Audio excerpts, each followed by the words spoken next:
Once upon a time, in a big sunny village, everyone was busy and happy. This village was a special place with lots of good soil that helped everyone grow big, sweet fruits and vegetables. People in this village were known for being great farmers, strong hunters, and everyone seemed to have plenty. In this village lived a couple named Chima and Kumi. They had a big house, wore nice clothes, and had lots of things that made other people say wow. But even with all their shiny things, Chima and his wife Kumi felt a little sad inside.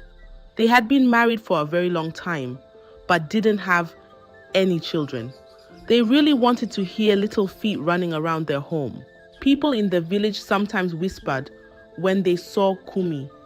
They said maybe she couldn't have babies, she was barren, or maybe her husband was doing something mysterious to keep them from having a baby, in turn increasing their wealth. But that wasn't true. Chima and Kumi loved each other very much and just wanted a little one to share their love with.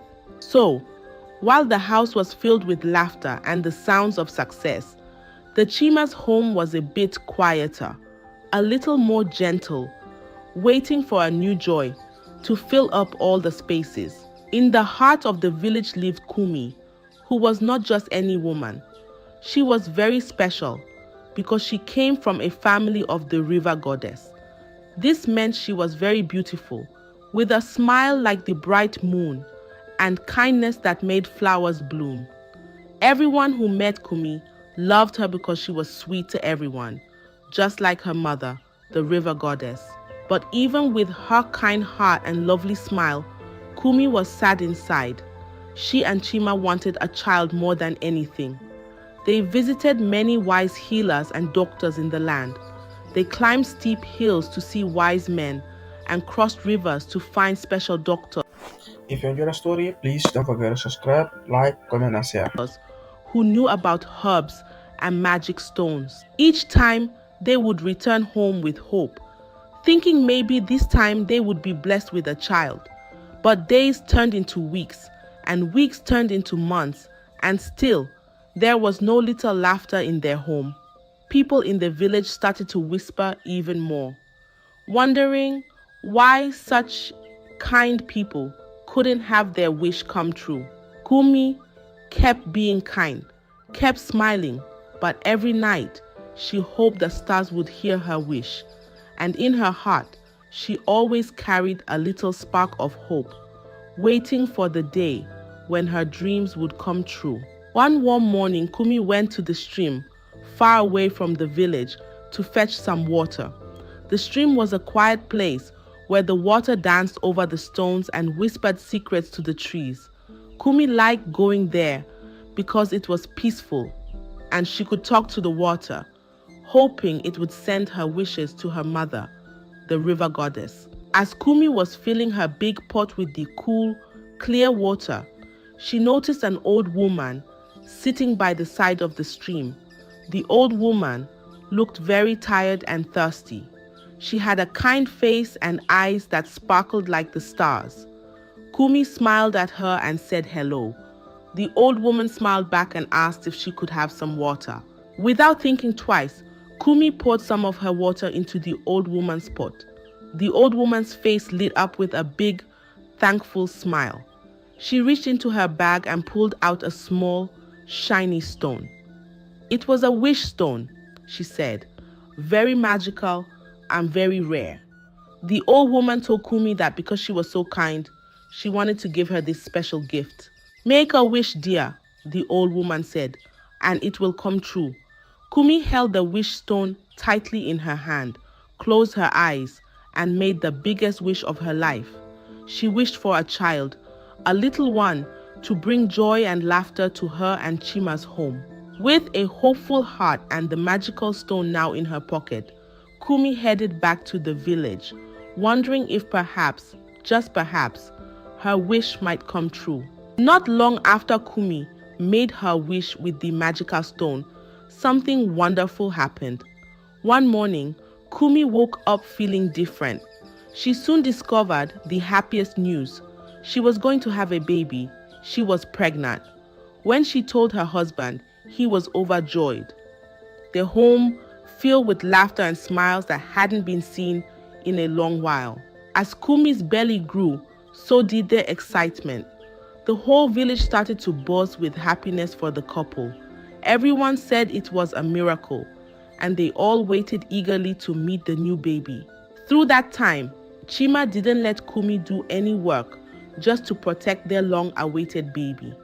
The villagers too helped Kumi with errands like fetching water from the stream and going to the market because they were happy for her that finally she's going to be having a baby after so many years with Chima. Then the day came. Kumi gave birth to a beautiful baby girl. They named her Rahma, which means a long-awaited beauty, because she was just that, a beautiful child they had waited so long for. Rahma had bright eyes and a gentle smile that reminded everyone of Kumi's kindness. The whole village came to see Baby Rahma. They brought gifts to celebrate her arrival, soft blankets woven with colorful patterns, tiny clothes, shiny beads, and lots of love. The air was filled with songs and laughter. People danced and shared delicious food. It was a big, joyful party. Chima and Kumi were so happy. They looked at Rama and saw their dreams come true. The little family felt complete, and their home was now filled with the sweet sounds of a baby's giggles and coos. It was a time of great joy, and everyone in the village shared in their happiness, hopeful for the bright future that lay ahead for Rahma. But just when everyone thought that happy days were here to stay for the Chima's family, something very sad happened. Just as Rama grew older, misfortune started knocking on their door. In just one day, everything began to change. It started with Chima's farm. All the crops suddenly withered and turned to dust. Then, the animals in the fields grew weak and wouldn't eat. It was as if the land itself was sad. That same day, a big fire swept through the market, and Kumi's fabric store was lost. All her beautiful clothes turned to ashes. People in the village were shocked. They whispered to each other, "How could so much bad luck come all at once?" Some started to say it must be because of Rahma. They thought that maybe, just maybe, Rahma brought this bad luck with her. It was a silly idea, but fear can make people believe strange things. Chima and Kumi tried not to listen to the whispers. They loved Rahma more than anything and knew that no child could bring such troubles. But as more things went wrong, even their closest friends began to keep their distance. The warm smiles they used to see in the village turned into worried looks. Kumi started thinking, maybe there's something more, something dark to the wish stone from the old woman by the stream that she didn't know about. However, she kept this thought to herself alone because she never told Chima, her husband, about the stone, the old woman, nor the wish she made by the river. The family felt alone. Their home, once filled with joy and laughter, now felt heavy with sadness. Chima worked harder than ever to fix what had been broken and to find new ways to bring in money. Kumi spent her days trying to cheer up Rama and Chima, even though her heart was breaking too. It was a tough time for the little family. They held on to each other, hoping that someday soon the sun would shine bright on their lives again. But for now, they faced each day as it came, together, but apart from everyone else. As the days turned into weeks, Chima's struggle to keep his family afloat grew harder. With the farm gone and no store to bring in money, he had to find other ways to make ends meet. Every morning, before the sun even peeked over the horizon, Chima would leave his home to look for work in and around the village. He did everything he could find, chopping wood, carrying water from the stream for other families, and helping to build new huts.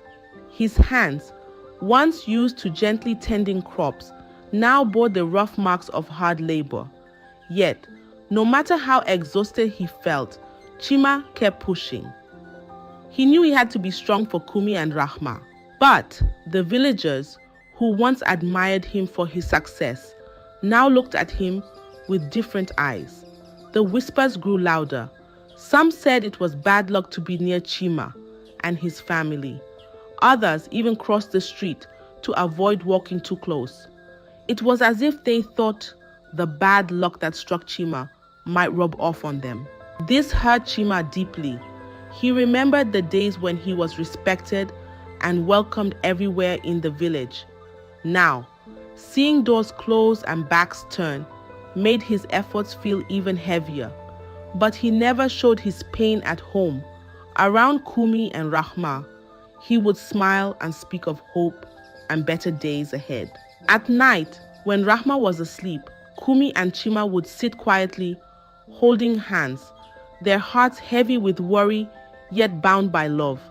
They spoke little, but their grip said everything. We'll get through this together.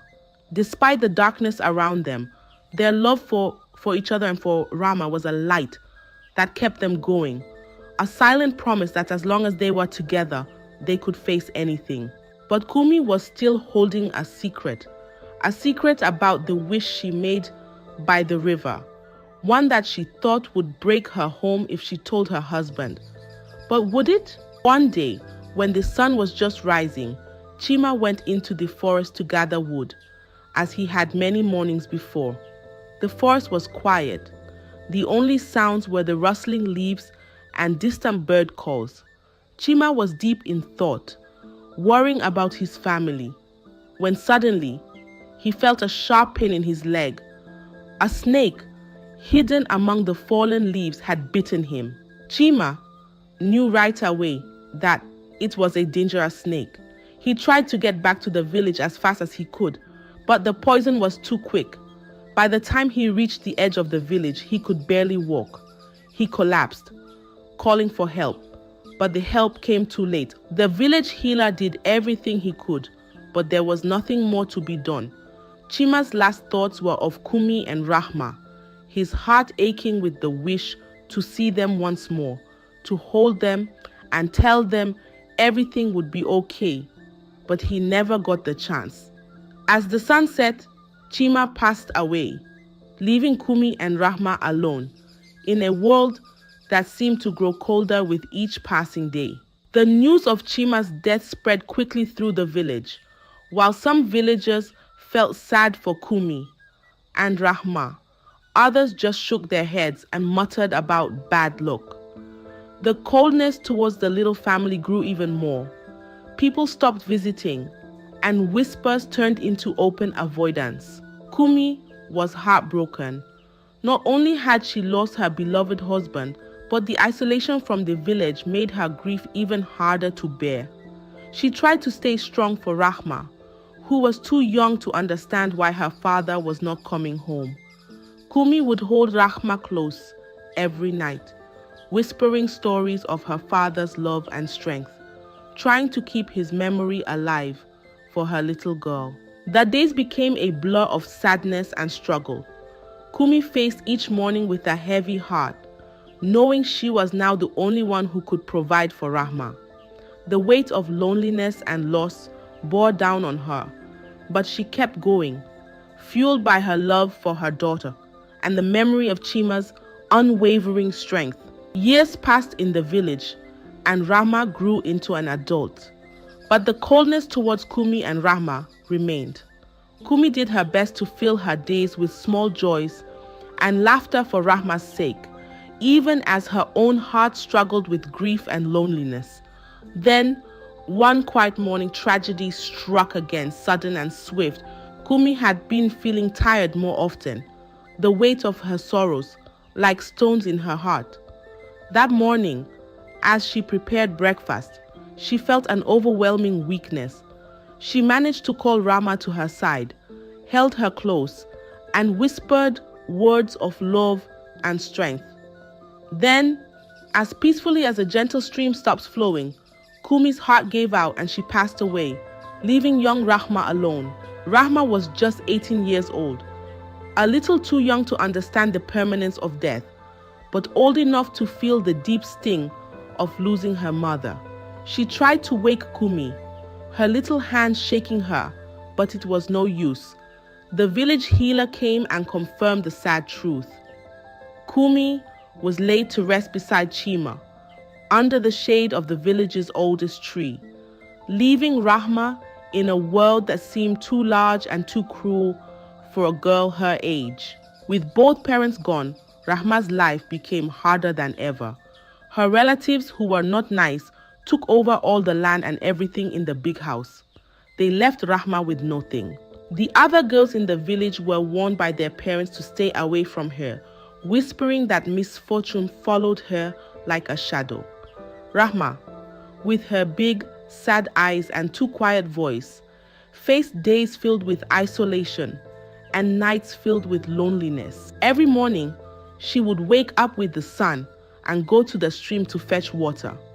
She carried her small pot, which was almost too big for her little hands, but she managed because she knew this was the only way to earn a bit of food or a few coins. Rahma also helped the neighbors by sweeping their yards and clearing away grasses. Her small acts of service were her way of reaching out, trying to connect with a world that seemed to have forgotten her.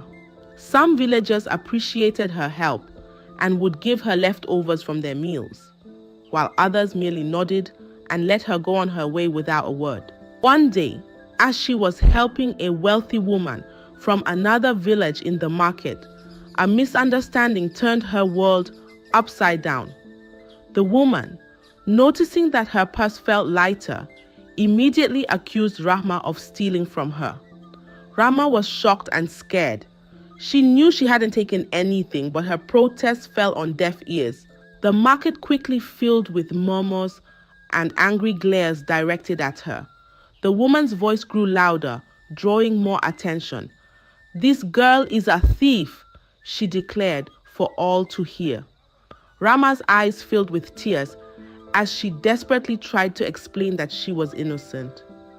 But the more she pleaded, the less people believed her. The market chief intervened and, without much investigation, decided that Rahma was no longer welcome at the market. "You must leave this market. Don't come back," he said sternly. With a heavy heart, Rahma left the market, the eyes of the crowd burning into her back. She felt humiliated and helpless, her small world crumbling around her. Walking home, the tears wouldn't stop.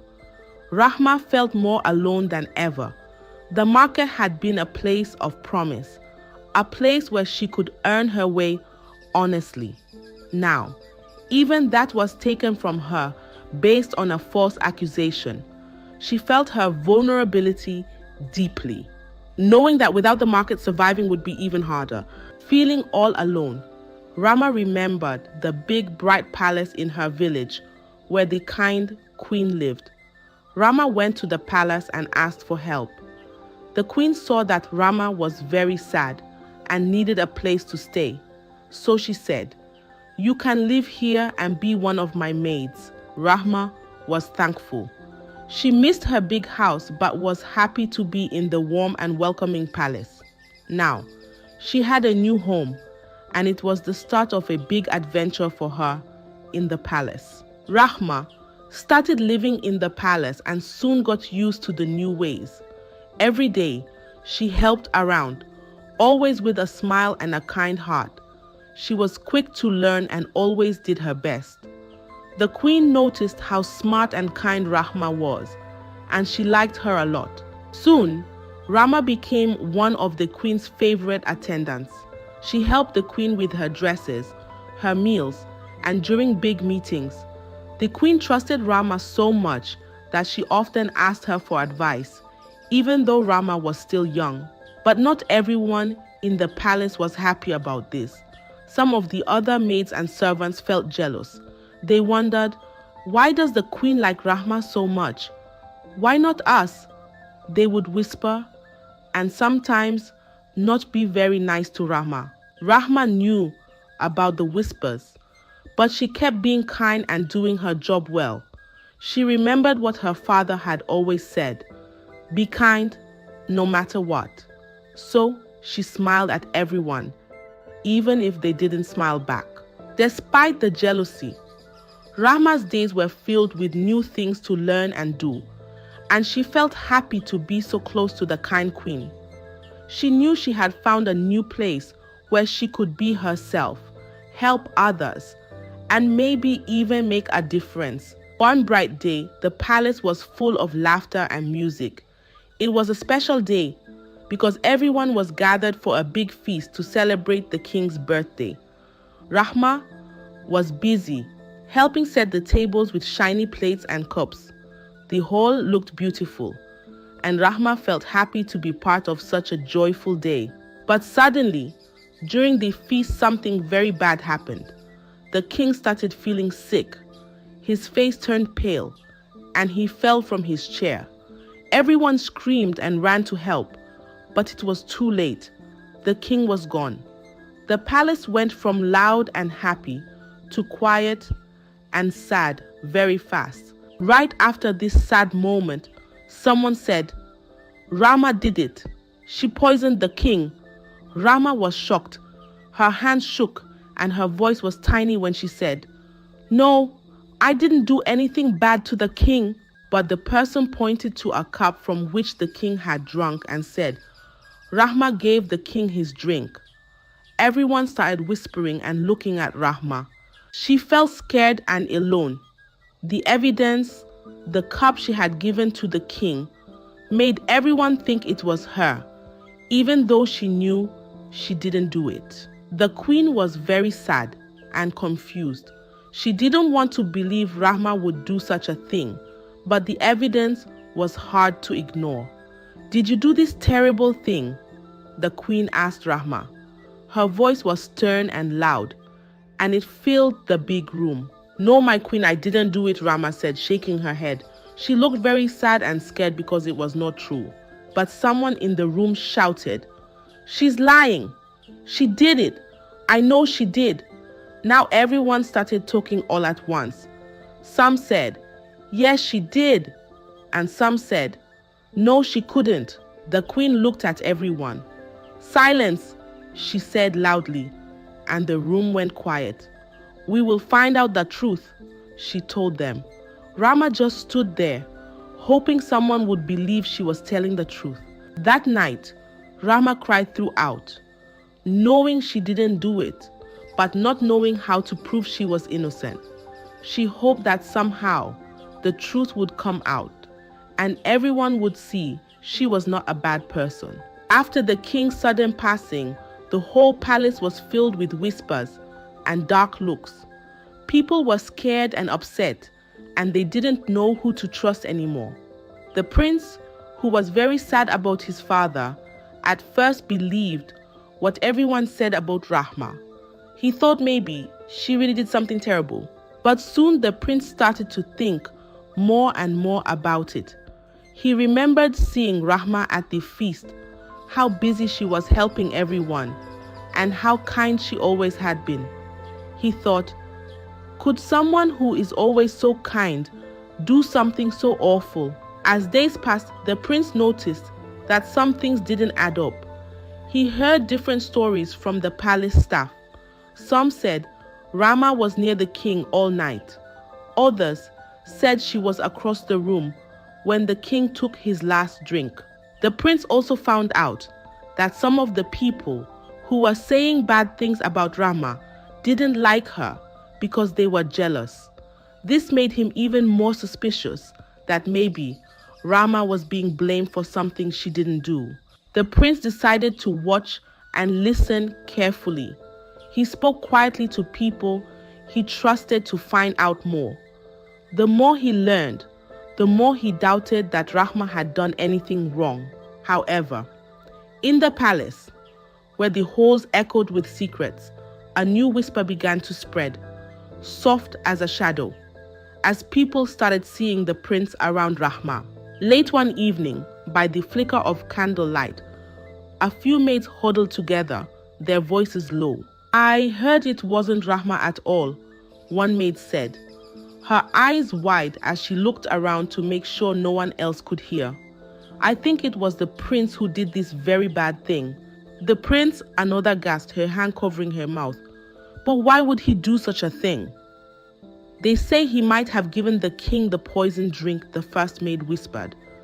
Maybe the king knew something about the prince, something secret and not good. Or perhaps he did that just to quickly become the king of our land. This new story spread through the palace like wind through leaves.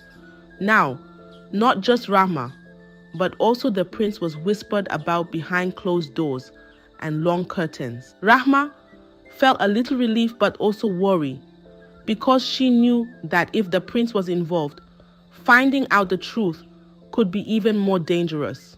Meanwhile, the prince walked through the palace, his face calm and royal, but his eyes flickering like he had a storm inside him. Now, everyone in the palace was watching, waiting, wondering what really happened to the king, and who in the palace was not what they seemed. Some people were whispering about other enemies of the king who might have wanted to harm him.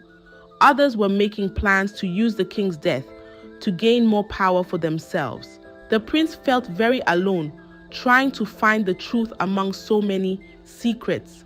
He knew he had to be very careful and very clever if he was going to help Rahma and find out what really happened to his father. So, he kept his eyes and ears open, hoping to find a way to clear Rahma's name and bring peace back to the palace. The queen was very troubled by all the sadness and suspicion in her palace. She loved her husband, the king, very much and wanted to know the truth about what happened to him. She also cared about Rahma, who had been a loyal and kind attendant. The queen could not sleep, thinking about the possibility of injustice being done under her roof. So, the queen, now worried and wary, made a new rule just for her. Rahma must not leave the palace without my say-so, she declared in a firm voice that rang through the grand hall. The queen also then decided to start a private investigation. She called in a wise old detective from another village, someone who had no ties to anyone in the palace. She told him, "Find out the truth no matter what it is." Rahma, still under watch by the palace guards, felt scared, but also a little hopeful that the truth would finally come out. She knew she hadn't done anything wrong and hoped the detective would see that too. Every day, she answered questions and tried her best to remember everything about the night the king died. Meanwhile, the palace was full of whispers and sideways glances. Some people tried to be nice to Rahma, but others avoided her, thinking she might be a criminal. Rahma felt very lonely, but she kept being kind to everyone, even those who doubted her. As the detective asked questions and looked into what happened, he found out that the cup the king drank from had been handled by several people that night. He also learned that there were many visitors in the palace that day, some of whom were not well known to the royal family. Please hit the subscribe button for more upcoming stories.